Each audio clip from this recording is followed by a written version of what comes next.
One of the great ways to contribute to these majalis is not only al-khidmah, but also with whatever Allah subhanahu wa ta'ala has given you, give it as charity for this majlis, my brothers and sisters. Ultimately, the majlis will continue because Abi Abdullah al-Hussain alayhi salam will not allow the majlis to stop. Walakin, it's with your support, my brothers and sisters, that we can continue, right? And ultimately, something has to keep the lights on, right? Something has to keep the water bottles and all of the different things that we take for granted, right? So donate, my brothers and sisters. You're investing not only in your future, but the future of your children. Later on, you're going to get married, and inshallah ta'ala, your son or daughter is going to sit beside you in these majalis, like some of our adults here that have children that are coming with their children because they want what's best for their children. These majalis, my brothers and sisters, are the future of our community. This one and all of the other majalis. It's not specific to this mu'assasa. So please donate, my brothers and sisters, and be serious about donating, even if it's $1, even if it's $1. And I'm sure we have electronic pay or something like that. If not, no problem. Go to the bank and get a 10 and give it as a charity. And no one's pocketing the money. This is for Abi Abdullah al-Hussain. And we have produced and we continue to produce, and the fruit of these majalis, my brothers and sisters, are in front of you. Walhamdulillah Rabbil Alameen. Sallu ala Muhammad wa ali Muhammad.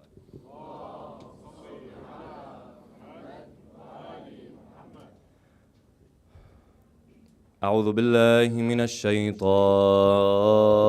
الرجيم بسم الله الرحمن الرحيم أحسنت ولا حول ولا قوة إلا بالله العلي العظيم صلى الله عليك يا سيدي ويا مولاي يا رسول الله صلى الله عليك وعلى أهل بيتك المظلومين صلى الله عليك يا مولاي وابن مولاي يا أبا عبد الله الحسين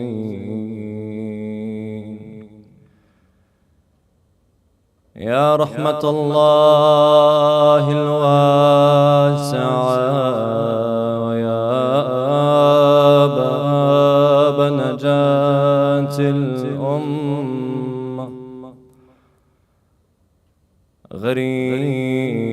غريب يا مظلوم كربلاء يا ليتنا كنا معكم سادتي فنفوز والله فوزا عظيما السلام عليك يا أبا عبد الله السلام عليك في هذه الليلة الأليمة السلام عليك يا مولاي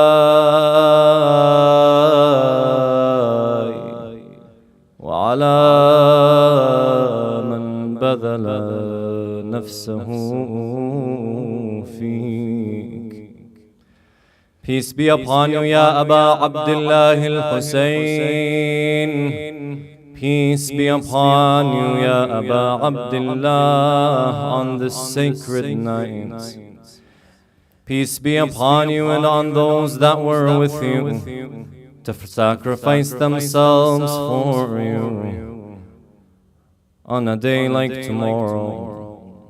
Assalamu alaikum ya mawali wa rahmatullahi wa barakatuh. For their love, sallu ala Muhammad wa ali Muhammad.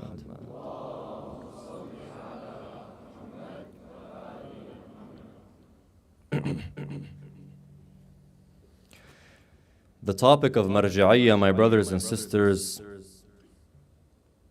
has been a topic of contention for as long as I can remember, at the very least. And it's something that, for some reason, causes a rift in our communities, whether here or back home, where some individuals follow one marja', some individuals follow another marja', and it seems that someone has to pick a side. Where if I don't pick a side and I stand with one side over the other, I'm caught in the middle somewhere, and I don't know where I am and where I stand. This is buzzing. Sheikh Ahmad, jazakallah khairan. Sallu ala Muhammad wa ali Muhammad. Ahsant. Where if I don't pick a side, I'm caught somewhere in the middle and I don't know where I stand. It's as if my personality, something in my identity, has taken a hit because I don't know where I stand. And so we naturally start to gravitate one side over the other. Flan marja, X, Y, without naming names, there's no need because we're speaking about the concept as a whole. And that causes disunity within our communities.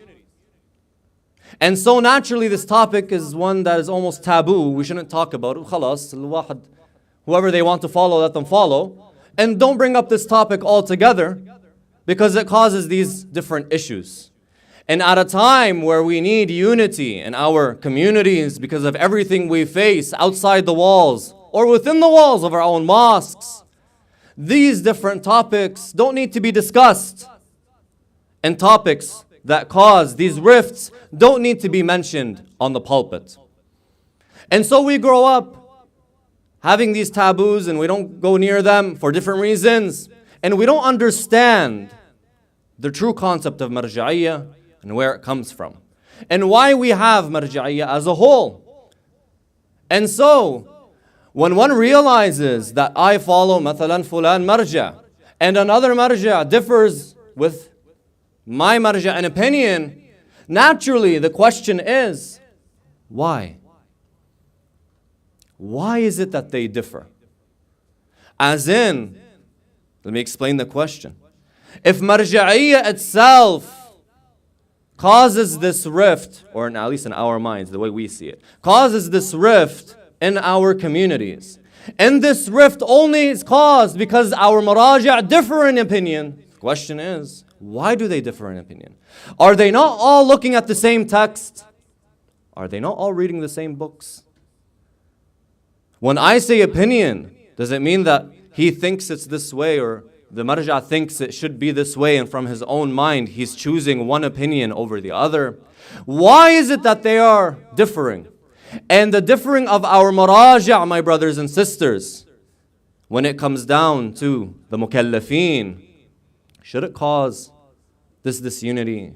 Should it cause this rift in our communities? Should the topic of marja'iyya be as contentious as it is? This is what we want to discuss today, my brothers and sisters. We want to analyze it the way that our ulama have presented it to us. And we want to answer the question, jurisprudentially, why do our maraji' differ? And in the case, that's the first question. Second question, and in the case where they do differ, what's my obligation as a mukallaf? As someone that Allah subhanahu wa ta'ala has said, you have duties, you are now responsible. What is my duty towards these maraji'? What is my duty as a mukallaf when the maraji' differ? So inshallah we will answer these two questions with a loud salawat ala Muhammad wa ali Muhammad.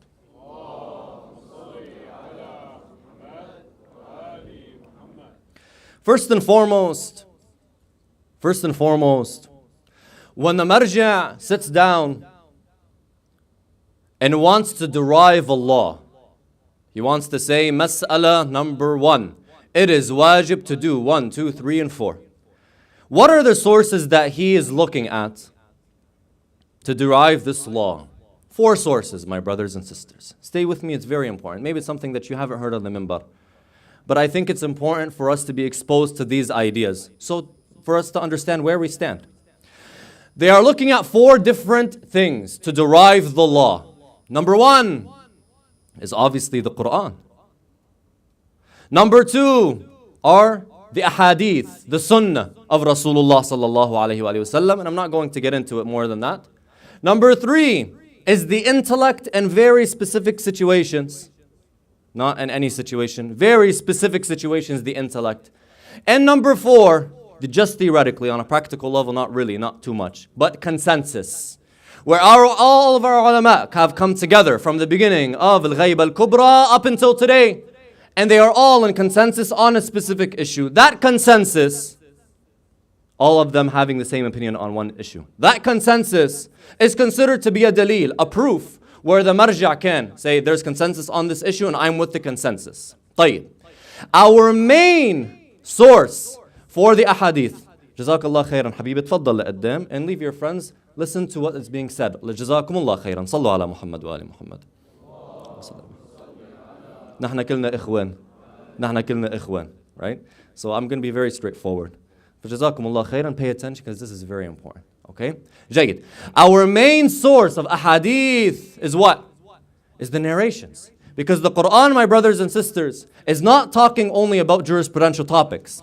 Speaking about what happened in the past, potentially what is going to happen in the future, like Judgment Day. So it's not all talking about what is halal and what is haram. So our main source for the ahkam are the ahadith. طيب. When we come to the ahadith, are there main sources that we go back to and take the ahkam from? Yes, 4 main books. What are they called? You don't have to memorize them, but I'm just giving you this as information. The first one is Al-Kafi. The second one is At-Tahdhib. The third one is Al-Istibsar. And the fourth is Man La Yahdharuhu Al-Faqih. 4 books, Al-Kutub Al-Arba'a, that the alim derives the law from. Latif. In these books there are thousands of ahadith. Thousands of ahadith. Some of them we can use and derive the law from. Some of them do not have the criteria, do not meet the criteria for us to derive the laws from them. And if I have, let's say, all in total, let's say I have 5,000 ahadith. Amongst those 5,000 ahadith, I'm able to use this hadith and say it is wajib to do this. And I'm not able to use this hadith that speaks about the same topic and give a law from that. Now the question arises, now pay attention. What are those criteria? What is the criteria that allows me to take one hadith and not take the other? Not me, the marja'. What is the criteria that allows the marja' to base his ruling upon this hadith and not the hadith right beside it? On this there are 3 opinions, and this is where the difference of opinion comes. There are 3 schools of thought. Amongst our Maraji', they're all Shia, they're all the lovers of Ahlul Bayt, but there are 3 schools of thought on this specific issue. The first one, my brothers and sisters, is Mabna al-Wathaqa. What is Mabna al-Wathaqa? What does that mean? The way that we differentiate between ahadith and say that I can use this and not this hadith is we look at the chain of narrators. For example, I'll give you a chain of narrators that you will find in the books. Ali ibn Ibrahim, An Abihi, Ibrahim ibn Hashim. These are individuals, these are narrators of ahadith. These are ulama that were present after the time of the Imams or during the time of the Imams. And they transmitted these ahadith through books or verbal transmission. Ali ibn Ibrahim, An Ibrahim ibn Hashim, An Muhammad ibn Abi Umayr, An Jamil ibn Darraj, An Zurara ibn A'yan, An al-Imam al-Sadiq. This is a chain of narrators. طيب. How do I differentiate the hadith that I can take from the one that I cannot take? I look at the chain of narrators.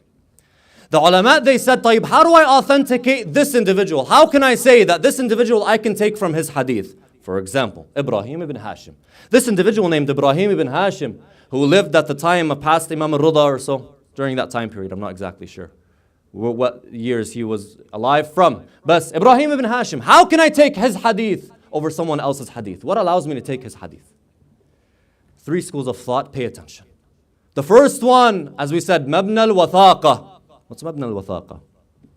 Mabna al-Wathaqa is where we look into the books of Rijal, books of history. Ulama, scholars in the early age of Islam, or rather early age of Al-Ghayb al-Kubra, the very beginning of Ghayb al-Kubra. They went through all of these different names. And they knew who these individuals were because they weren't that far back in history for them, maybe in the last 100 or so years. And so they knew each and every individual who they were, and so they said, this individual, his hadith is authentic, or this individual is trustworthy, while this individual is not trustworthy. A third individual, they didn't say whether he's trustworthy or not, or she. There are some narrators of hadith that were women. So this individual is trustworthy, this individual is not trustworthy. An example, Sheikh al-Najashi, one of the great ulama at the time, just after Sheikh al-Tusi, about 400 or so after Hijrah, yes? He writes, Fulan ibn Fulan, Muhammad ibn Abi Umair, thiqa, trustworthy. And he says the word trustworthy. طيب. Mabna al-Wathaqa says, I have to see this alim and what he said about this individual. If he said that this individual is trustworthy, I can take his hadith. If he said that this individual is trustworthy, then I can take his hadith. If he didn't say trustworthy, the word trustworthy, I can't take his hadith. Latif? Jayd. This is Mabna al-Wathaqa. By the way, Latif means good in Arabic. Jayd. This is Mabna al-Wathaqa, the likes of Sayyid al-Khu'i. Sayyid al-Khu'i used to believe in Mabna al-Wathaqa. Then there's another opinion or another school of thought that's a little bit more gives and takes. It's not just one word, thiqa, khalas. No thiqa, that's it. Mabna al-Wuthuq. What's Mabna al-Wuthuq, my brothers and sisters?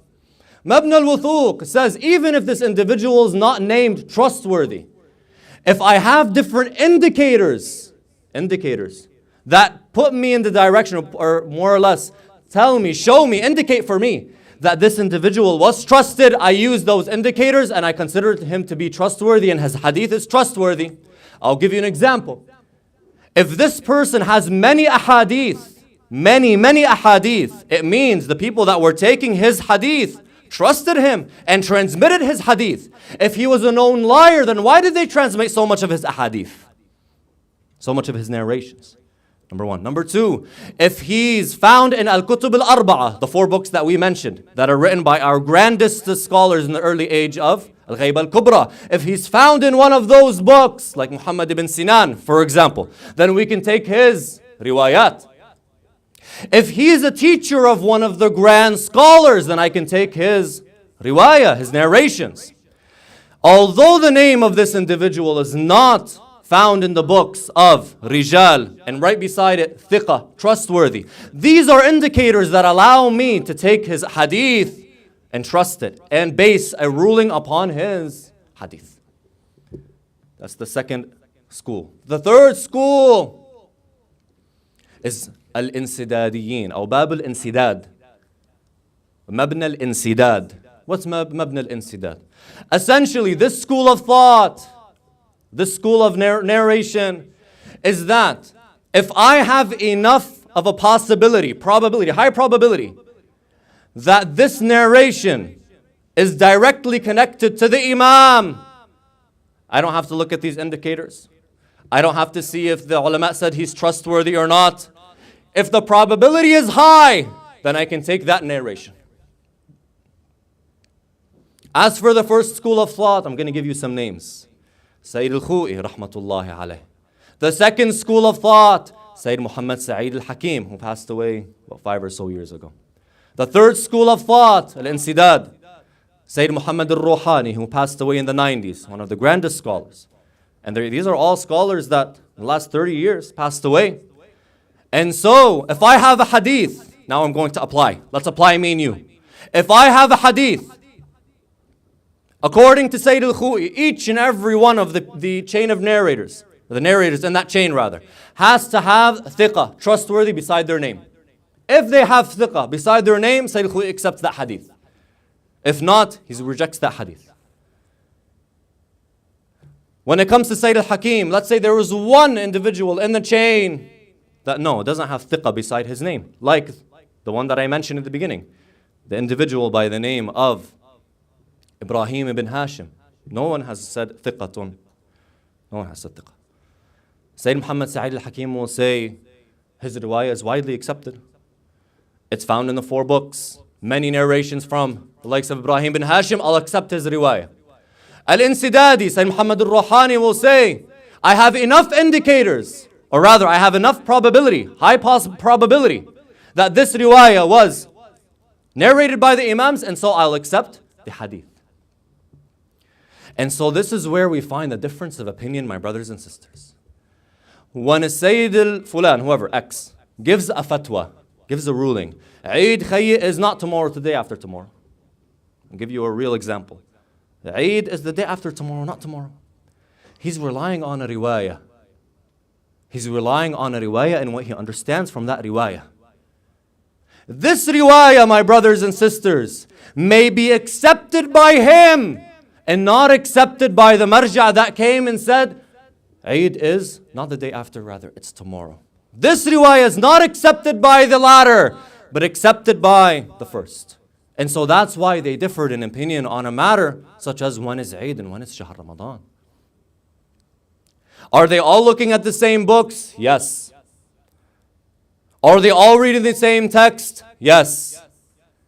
But the difference is, one alim accepts this riwayah according to the school of thought that they follow, that they themselves believe to be the correct school of thought when it comes to narrations, while the other disagrees and says, no, this narration, I can't take it. And so that's where the difference of opinion stems. Sallu ala Muhammad wa ala Muhammad. I know this is new information for many of us, but bear with me because I think it's important for us to know these things, at least to hear them once in our life. That's one way, one reason rather, our ulama differ. Another one is, let's say, we have a situation where there's no ahadith about this specific issue. Let's say cryptocurrency, buying, selling NFTs.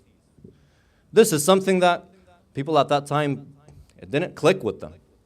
If you went to Zurara bin A'yan, one of the companions of the Imam, tell him, listen, by the way, in 1,400 years, these people are going to be selling pictures of monkeys on the internet. And we're like, there's a problem there, right? What's the hukm al-shar'i ya Zurara? He's like, I don't know, the Imam didn't tell me. The Imam didn't give me a fatwa or a narration about cryptocurrencies and NFTs. What do we do? Here the ulama, my brothers and sisters, apply laws, general laws, that in a time, or in a situation rather, where there's no narration, these laws apply. The two major laws that they will apply, or one of the major laws, some of the major laws, two of them, are precaution,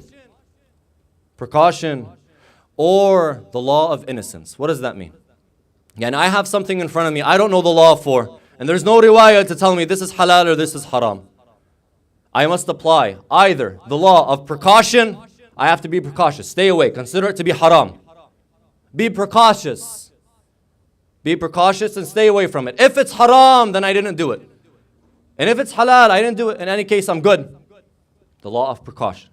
Or no, I apply the law of innocence, bara'ah, that I don't know if this is halal or haram, and I didn't receive from Allah subhanahu wa ta'ala anything to tell me that it is haram, and so I assume it's halal until otherwise I'm told.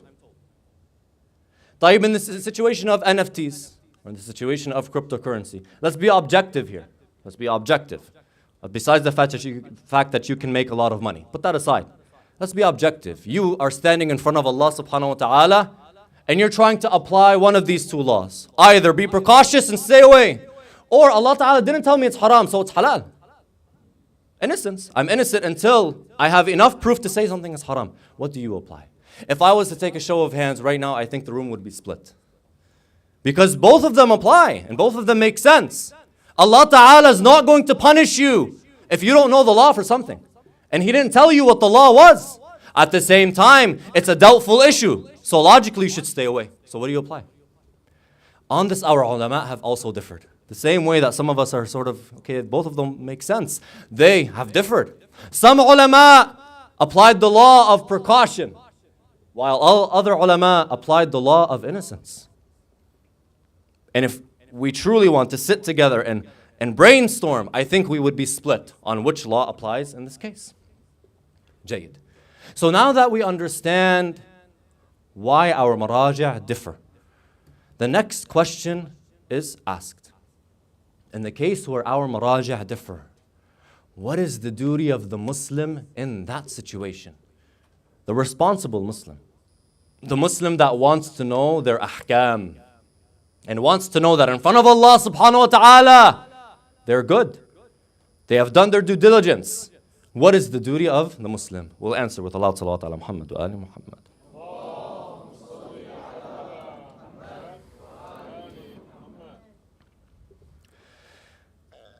Before I answer, let me put myself and you in a scenario. And the answer will become clear from this scenario. Let's say I woke up in the morning one day and I had a headache. Very, very hard headache. Painful. And so I went to the doctor. And I told him, doctor, I have a headache. So the doctor sends me for some tests. His tests come back. He says, Ahmad, I have some sad news for you. You have very aggressive brain cancer. And there's a tumor on your brain in a very, very sensitive place. And we need to operate on you as soon as possible. And Ahmad, I don't know what to tell you, but there's a 15% chance that you're going to survive. 15% chance you're going to survive this operation. And so I'm not going to make the decision for you as to who's going to operate on you. In the entire world, there are only 5 individuals that can perform this specific operation. It's a very, very specialized operation. Only 5 people in the entire world. You have to make your decision tomorrow. Khalas. So we can fly you out and get it all taken care of. He puts the 5 names in front of me. And he says, Ahmad, make a decision. So now the question is, how do I make a decision? If I was to say randomly, I randomly make a decision, yalla, the third one, Bismillah, tawakkal ala Allah. Does that make sense? No. Maybe I can ask my friends. Maybe I can do some research about this person, go to Wikipedia, look at his life and where he's from or she's from. Yani. If they're from Lebanon, maybe yeah, because he's my guy, we're close. Maybe because he's Muslim. Maybe because he's Muslim, I share the same faith with this individual. So this is a reason why I should pick this person and not that. This surgeon and not that surgeon. When we come and we think about the different criteria that come to mind, we see that most of them, they don't apply in this specific case. Or they don't make sense. Some might say no. Ask about their experience. Ask how many operations they've done. Ask how many years they've studied. Ask which university they graduated from. Look at those criteria. Those criteria make sense. And if you look at all of these, the criteria that I mentioned right now, that make sense to choose which surgeon to allow to do the operation. Yani. If you look at them, they all boil down to one major variable or one major factor. And that is, who's the most knowledgeable amongst them? The years they've studied, the operations they've done, which school they graduated from, ultimately go back to who has perfected the craft the most. Who is the most knowledgeable amongst them in their craft? All of the other criteria, all of the other things that I thought may be a factor are not factors. The most important factor, my brothers and sisters, is how knowledgeable is this individual. The higher the knowledge, the higher level of perfection in their craft, the more probability that I will survive the operation. It makes sense. And so, my brothers and sisters, it's only logical for us to say, in a situation such as this, you go back to the most knowledgeable surgeon and the one that has perfected their craft the best. And that will give you the highest probability of what? Of survival. When it comes to a medical issue, when it comes to our life in this dunya, we apply these logics. When it comes to the hereafter, and what will my stance be in front of Allah subhanahu wa ta'ala, it only makes sense to apply this logic there. And we're not going to a marja to tell us, wallah, follow the most knowledgeable marja. That's a circular argument. Imagine I go to a marja and tell him, who do I follow? He says the most knowledgeable marja. Well, why did I ask him and not him? Why did I ask this marja and not this marja? It's a circular argument. To follow the most knowledgeable marja, my brothers and sisters. We don't follow the maraja. It's a logical issue. And this logical idea of following the most knowledgeable, my brothers and sisters, is one that Ahlul Bayt alayhimus salam themselves fortified and spoke about. And I'll read for you, my brothers and sisters, an authentic narration on this. Sallu ala Muhammad wa ali Muhammad.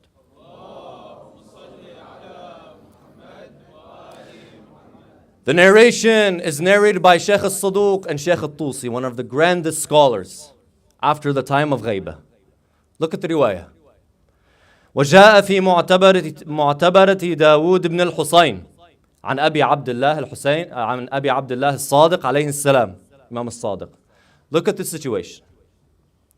في رجلين اتفقا على عدلين جعلاهما بينهما في حكم وقع بينهما فيه خلاف. Two individuals have come and they've disagreed on a certain matter. And so the narrator is asking Imam al-Sadiq, what do we do in this case? Like, what's the situation? These two individuals, they've differed on a specific matter. And so what did they do? They said, okay, no problem. I'm going to have X alim as my representative. And you pick another alim as your representative. They will discuss amongst themselves and they will find the answer in the situation, the hukum in the situation, and give us the hukum in whatever they agree on, we will agree on. Wadah? So this person goes to alim X, this person goes to alim Y, and they're both ulama, they both know the riwayat of Ahlul Bayt on the situation in hand. And they will discuss amongst themselves. If they reach a conclusion, then the two that are arguing will go by that judgment. طيب. What's the situation? The two ulama differed in opinion on the matter in question. So the narrator is coming to Imam al-Sadiq and telling him, what do we do? The two ulama that have read and understood your narrations, they differed. So what do we do? Listen to what the Imam alayhi salam said. فاختلف العدلان بينهما عن قول أيهما يمضي الحكم قال عليه السلام ينظر إلى أفقههما وأعلمهما بأحاديثنا وأروعهما فينفذ حكمه ولا يلتفت إلى الآخر. Those two ulama that differed, find the most knowledgeable one of the two, the most learned one of the two, and the one that has more piety, more pious, taqwa of the two. Take his hukum, and as for the other one, don't even listen to him. Take his hukum. Don't even listen to him. The idea of following the most knowledgeable, my brothers and sisters, is logical in essence. And Ahlul Bayt alayhimus salam fortified this idea. It's not an issue of contention to follow what's logical. We make the logical issues contentious. And that is our issue. We make the logical issues contentious. Because when you have a logical issue that's pure, and people start to utilize that logical issue for themselves and try to apply it, maybe innocently, maybe not, emotions get involved. My personal opinion gets involved. What I think gets involved. What I deem to be important gets involved with what Allah deems to be important. What I think is important gets in the way of what Allah Ta'ala deems to be important. The issue of marja'iyya, my brothers and sisters, is the system that protected our religion from the time of al-Ghayb al-Kubra up until today. And if it wasn't for the Maraji, my brothers and sisters, our ulama, we wouldn't have the religion in front of us today. طيب. Now you ask me, Ahmad, the most knowledgeable is the one that we have to follow. In terms of something, as we say, nadari, theoretically, makes sense. Talk to me practically. Don't just give me rules and the ulama say. Talk to me practically. I have to follow the most knowledgeable. Tayyib, no problem. No problem. I'm going to follow the most knowledgeable. How do I know the most knowledgeable? Let's go back to our example. Come, let's go back to the example. Now I'm looking at the 5 names. I know that I have to follow the most knowledgeable of these 5 names. The surgeon. I have to find the most knowledgeable of the 5. Where do I go? Do I call up my father and ask him? Do I ask the Sheikh in the Muassasah? Do I ask the Sheikh in Najaf? The Sayyid in Najaf, who is the most knowledgeable neurosurgeon? Maybe I go to the mechanic. Maybe I go to my family doctor. It's only logical, my brothers and sisters, to go to those that are at the same level or around the same level and ask, who is the most knowledgeable of these 5 ulama, or these 5 rather in this case, neurosurgeons? We go to other neurosurgeons. We go to other surgeons that know that this individual has perfected the craft and this individual has not yet perfected the craft. I go to individuals in their circle and I ask them who is the most knowledgeable. If they're all pointing to one individual, then I'm confident enough to go with that one over the rest. Because those around the 5, if there's any personal gain for them, they will say, I'm the most knowledgeable, I'm the best. But if they're all pointing in the direction of one over the others, then it makes sense that this one, this surgeon, is the one to allow to do the operation. Similarly, my brothers and sisters, when it comes to following the most knowledgeable marja, we don't go to our parents. We don't go to the political individual that we hold dear. We don't go to the people of our country and ask them. Go to the ulama. Go to the scholars of the Hawza. The scholars that know these ulama, have studied under their manabir. Not scholars that are far away, have never been to Aslan the Hawza, have never seen the Hawza, have never opened the book. Go to the scholars that have heard their words of these Maraji, have studied their works, and have compared adillah, compared proofs. And these scholars exist. We don't know them. You know why we don't know them? Because we take our religion from X, Y, Z. We don't have a connection to the Hawza.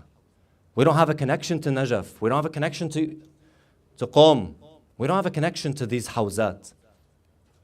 Go to the alim that can connect you to these Hawzat and will give you an objective answer. If you find this is the most knowledgeable from what these ulama have told you, just now, I'm doing taqleed for him, khalasna, don't tell anyone. Leave it between you and yourself. It shouldn't be a contentious issue. The fact is this: in a time where we must be one and together and unified, we are at each other's throats. In a time where we should be all facing front and looking towards the future, we are facing each other and looking at the next person's move and anticipating each other's moves. In a time where we as a community are under attack, not physically, with what we believe in, where our schools today, we can't control what our children are being fed in terms of information. We were so focused on our differences that behind closed doors, curriculums were being drawn to destroy the minds of our children. And what were we asking about? What were we discussing? Well, you follow him. Oh, I don't really like the way he looks. I don't really like his fatawa. I don't want to fast one extra day. This is what we were talking about. My brothers and sisters, don't make the same mistakes of the people that are muhim. Don't make the same mistakes. You know why, my brothers and sisters? Because marja'iyya has been put in place to unify, not to destroy. And ultimately, we don't fall, or we don't go back to one group over the other. We don't side with one group over the other. No, we miss the big picture if we think in this way. Well, I follow this marja, so I'm belonging to this group. We miss the big picture.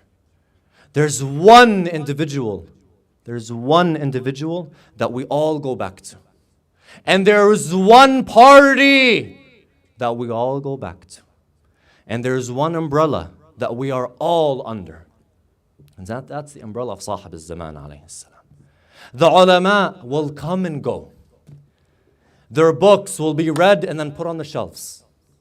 There is one individual that we all are going to go back to. Or we should go back to. And there's only one party that we belong to. And that's under the umbrella of Sahib al-Zaman. Unapologetically, I do my obligation, follow the most knowledgeable marja, no problem. But I don't make it a party issue. I'm with them and you're with him, khalas. No, it's under one umbrella. Sahib al-Zaman. You know why? Because in the time of ghaibah, Sahib al-Zaman alayhi salam is the one protecting this religion. Sahib al-Zaman alayhi salamullah is responsible for this religion. Rather, is responsible for the Shia. And he himself says that I watch over you. And I want what's best for you. He himself says, I watch over you. And I want what's best for you. In the narration, Sahib al-Zaman alayhi salam writes to Sheikh al-Mufid, one of our grand scholars, the early time of Ghaib al-Kubra. He writes to him. And he says to him, we watch over you. And we know what's happening to you. And we have not forgotten you. We know that your decisions, not to Sheikh al-Mufid, the people, we know that your decisions have brought you to the situation or in the situation that you're in, where you're humble in front of the oppressor, where you're humiliated in front of the people. It was only brought about because of the decisions of the mu'mineen. But with this, we watch over you. And we don't forget you. And we pray for you. And we want your success. Paraphrasing what the Imam alayhi salam says. This is what the Imam alayhi salam wants from me and you and all of us together. Sallallahu ala Muhammad wa ali Muhammad.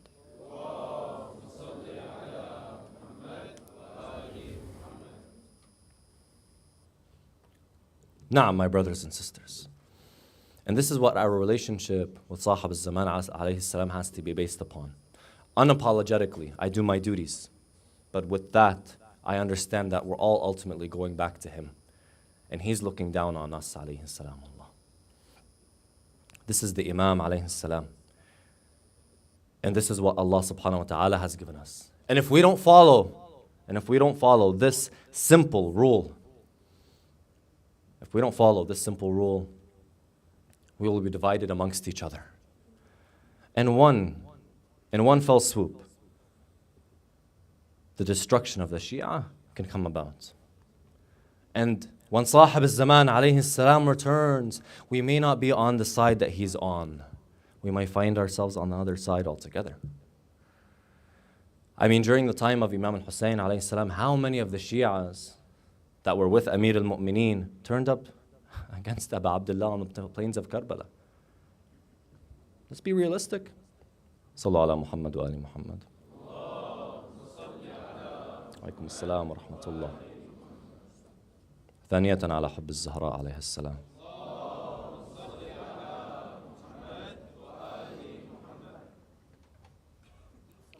وعليكم السلام ورحمة الله وبركاته. How many of those that were with Amir al-Mu'mineen alayhi salam and pledged their allegiance to Amir al-Mu'mineen alayhi salam found themselves on the other side of Karbala altogether?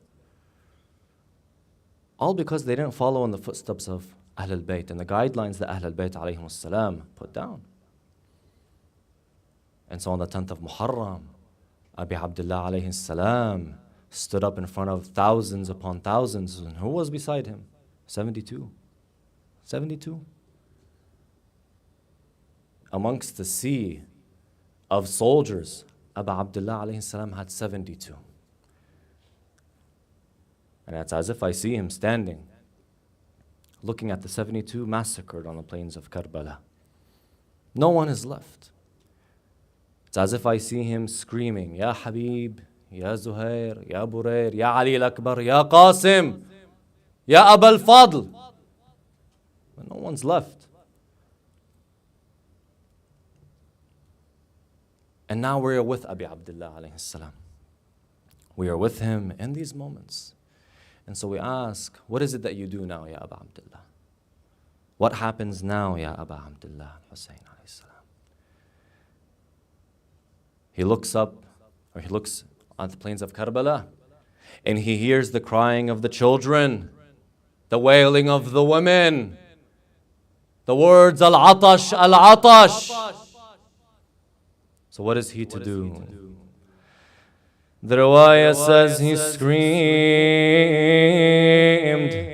هل من ذاب عن حرم رسول الله? Is there anyone who will defend the daughters of Rasulullah? Is there a monotheist who fears Allah and will support us? Is there no one who has hope in Allah that will come to our rescue? Hearing this, the woman's voice is raised in crying. Imam al-Sajjad stood, leaning on a staff, dragging his sword. Kulthum was calling from behind him, my son, return. Imam al-Sajjad replied, my aunt, let me fight between the hands of the son of Rasulullah. Imam al-Hussain said to Kulthum, Ya Kulthum, take him back, lest the earth be devoid of the offspring of Muhammad. In a narration, the Imam came back to his son and carried him back to the tent. Imam al-Hussain alayhi salam said to him, Ya waladi, ماذا تريد أن تصنع? My son, what is it that you want to do? And so he said, Ya Aba, إن نداءك قد قطع نياط قلبي وهيج ساكن لبي أريد أن أفديك. He said, Father, hearing your call broke my heart, and I want to fight for you on this day. Then it is said that Sayyidah Zainab and Ar-Rabam came to Imam al-Hussain. In their hands they had Abdullah al-Radi', who was only 6 months old. The baby was crying from thirst, and his mother wasn't able to feed him anymore. Sayyidah Zainab cried and said, Akhi, khuf tuflak, brother, take your child. The Imam put him in his lap and kissed him, bidding him farewell and saying to him, بعدا لهؤلاء القوم إذا كان جدك المصطفى خصمهم. Away with these people when your grandfather Rasulullah will be their opponent on the day of judgment. So the Imam alayhi salam carried the child and went down to the enemies. Maybe they would give Abdullah al-Radi' some water. Maybe these men had some mercy in their heart for humanity. Maybe these men had some mercy in their heart for a child, for a baby. The Imam stood in front of the people and said, O people, you have killed my brothers, my children, and my supporters, and no one has remained for me other than this child. He is burning from thirst, and he has not done anything wrong for you to deserve this. So give him a drink of water. The narration says the people divided. Some wanted to give him some water, while others said, kill everyone from this family. Umar ibn Sa'd turned to Harmala and said to him, ويلك يا حرملة اقطع نزاع القوم.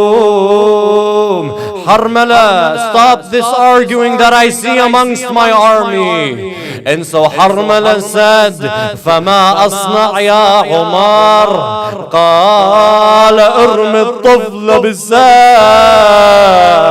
He replied, shoot the baby with an arrow. Harmalan says, I put an arrow in the bow and I aimed it at the child.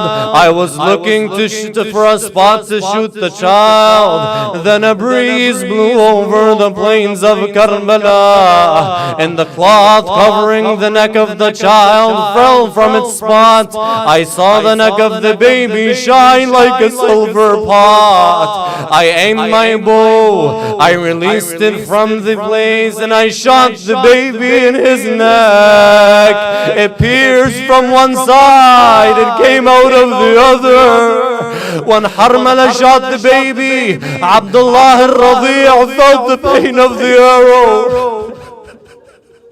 He took his hands out of the cloth. He hugged the neck of the Imam. He began shivering like a slaughtered bird. The Imam filled his hands with the blood of Abdullah. He threw it to the sky. Imam al-Baqir says, not a single drop of blood came down from the sky. Then the Imam said, هَوَّنَ مَا نَزَلَ بِي أَنَّهُ بِعَيْنِ اللَّهِ. I find peace in the fact that what has befallen me is in the way of Allah. The Imam heard a call from the sky, leave him, O Hussain, for he has a nurse in heaven. He brought Abdullah back to the camp. سكينة الإمام سنتم أبا يا حسين لعلك سقيت أخي الماء وجئتنا ببقية. Father Hussein, maybe you brought some water, you gave some water to my brother and brought us the rest of them. And so he turned to her saying, بني خذي أخيك مذبوحا من الوريد إلى الوريد. Daughter, take your brother slaughtered from one side to the other. لا حول ولا قوة إلا بالله العلي العظيم. إنا لله وإنا إليه راجعون. وسيعلم الذين ظلموا أي منقلب ينقلبون. والعاقبة للمتقين. يا الله نسألك اللهم وندعوك يا الله بأحب الخلق إليك محمد وآل محمد. We ask you, Ya Allah, by Muhammad wa Ali Muhammad, accept this majlis from us, accept our amal, accept our salat. Accept the tear that we cry for Abi Abdullah al-Hussain, and make us from those who truly understand and walk in the footsteps of Abi Abdullah al-Hussain. Hasten the reappearance of Sahib al-Asri wal-Zaman, and make us from his true supporters bihaqqi Muhammadin wa alihi al-Tahirin. Allahumma salli ala Muhammad wa alihi.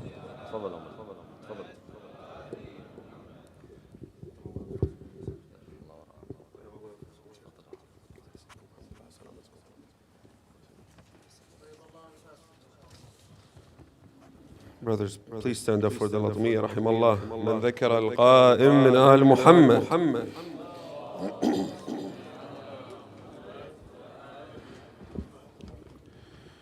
يا حسين ومصاب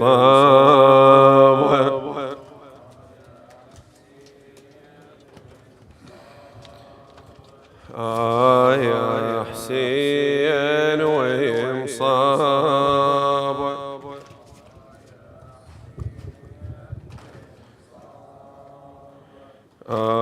يا حسين ومصاب. بارك الله. لجل العين ستشابه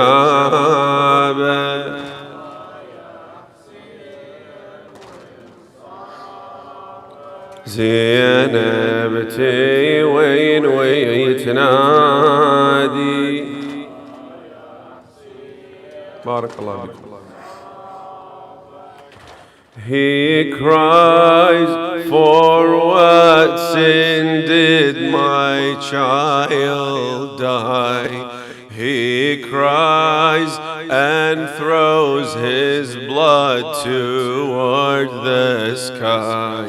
He cries, for what sin did my child die? He cries and throws his blood toward the sky. He cries, together he cries, for what sin did my child die? That's not your voice. Most of the people are not reciting. Barakallah bik. Recite with a loud voice. He cries, for what sin did my child die? He cries and throws the blood toward the sky. He cries, Barakallah, he cries, for what sin did my child die? He cries and throws his blood towards the sky. He cries, This is the father who today watched his son massacred as a child in his two arms. The tears of thousands of prophets in his eyes, and the blood of Muhammad stained on his palms. Feeling the arrow, he waves his tiny arms, and the voice of his father no longer calms. The eyes of Hussain blinded before his death, watching as his young child an arrow harms. He cries, why does my child from the shy? Why does my child from me shy? He cries and throws the blood toward the sky. He cries, over to you. He cries, for what sin did my, mashallah, barakallah, be louder. He cries, mashallah. Let's say it again. He cries, for what sin did. It's the night of Abdullah Radi' Bab al-Hawaj, and throws his blood toward the sky. He cries, this is my child, 6 months. What was his sin? It tortures me to see my child thirsty. I forget my own thirst and only saw his. Upon my beloved the pangs of thirst were prey. Yet for all the pain I had seeing his thirst, soaked in blood, I can't see my child this way. With an arrow in his neck, in my wails, my beloved to death's hands I gave away. He cries, lifeless, why does in my hands lie? He cries and throws his blood toward the sky. He cries, over to you. He cries and did my child die? He cries and throws his blood too. Let's say it again. He cries for what sin?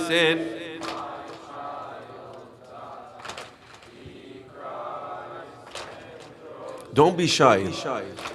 Recite with a louder voice. He cries, every father overjoys with his son's birth. And I wonder if my enemies have sons.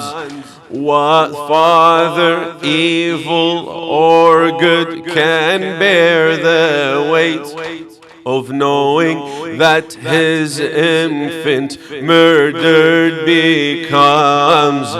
If me and my brothers were of Hashem's moons, then our sons within our eyes were truly sons.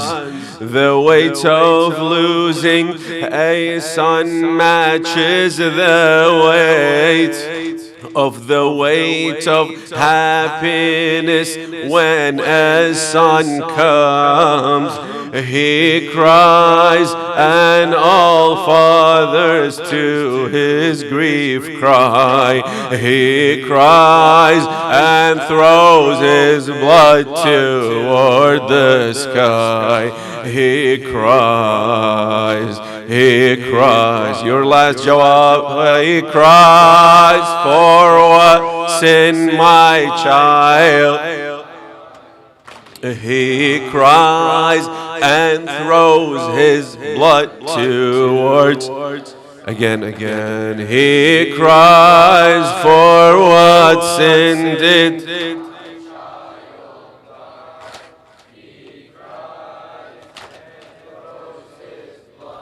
Towards the sky, he cries. اللهم إنا نسألك وندعوك بأحب الخلق إليك محمد وعلي وفاطمة والحسن والحسين والتسعة المعصومين من ذرية الحسين. Ya Allah, we ask Allah subhanahu wa ta'ala to hasten the reappearance of Sahib al-Zaman Ajjalallahu ta'ala farajahu, Ya Allah, to forgive our sins, fulfill our needs. If anyone in our gathering, in our majlis have needs, we ask Allah subhanahu wa ta'ala to fulfill them. We ask Allah subhanahu wa ta'ala to cure and heal all sick believers by the sake of our sick Imam Zainul Abidin alayhi salam. Allahumma ajil walika al-faraj واجعلنا من أنصار وأعوانه والمستشهدين بين يدي إلى أرواح أمواتكم وأموات الحاضرين، لا سيما مؤسسي هذا المجلس الشريف.